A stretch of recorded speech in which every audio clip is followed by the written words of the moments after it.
The day you change your mind, it will change your life. We as humans, we're so afraid of the unfamiliar.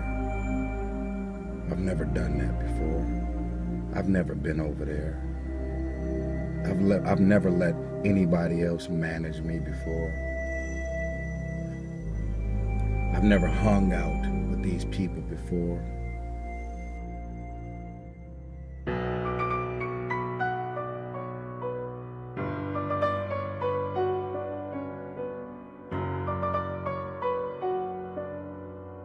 Develop the habits. You've got the brain power, you've got the energy, but develop the habits of success.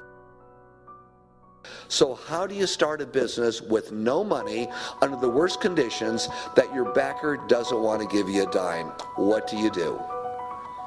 Get ready for a lot of rejection, and at the same exact time, do the things others don't want to do. Do what's necessary, do what it takes, no matter what it is, and try not to hurt anybody along the way.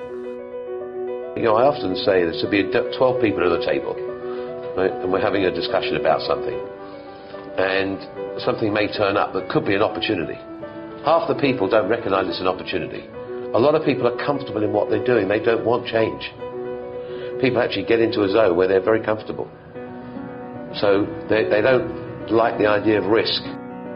I see people, they want to do one little house. Then I see people that want to do 10 houses. And I see people want to do thousands of houses. Now, this isn't a good time to be talking about houses. But the fact is, if you're going to think and if you're going to be doing something, do it big.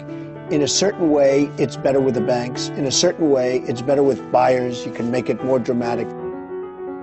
I've always thought that each person invented himself for whatever reasons, through whatever circumstance, through whatever he has gone through, that we are each a figment of our own imagination. From day one, I never tried to hide that I was the girl in my apartment with the red backpack. It's like, this is who I am, and I find that people end up rooting for you and opening more doors if you're really honest early on. Some people start businesses and try to come across that they're much bigger than they are because they feel like that's the only way they're going to be taken seriously.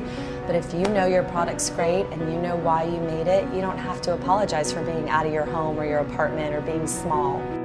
You know, to create a business, you've got to initially work day and night, weekends. It's really hard work. I worked 24 hours a day, 7 days a week, and I cared. That's what I cared about. I cared about solving problems, being successful. Anytime an obstacle presented itself, I used it to my advantage and made it work. And I never heard the word no.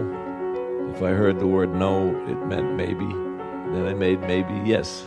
In the end, luck plays a very important part in how successful you are, but the harder you work and the longer you work, the luckier you're going to be. People need to understand that we cannot take a breath, that we have competitors who want to take the food off of our table. We have an economy in which there's 8% unemployment here, 9% unemployment in the US, and Starbucks Coffee Company is not something you have to have. It is a discretionary purchase. And so the mentality that you need in a business today, Starbucks or otherwise, to build sustainable success and enduring success is you have to eradicate the human behavior of relaxing, the human behavior of feeling like we have won.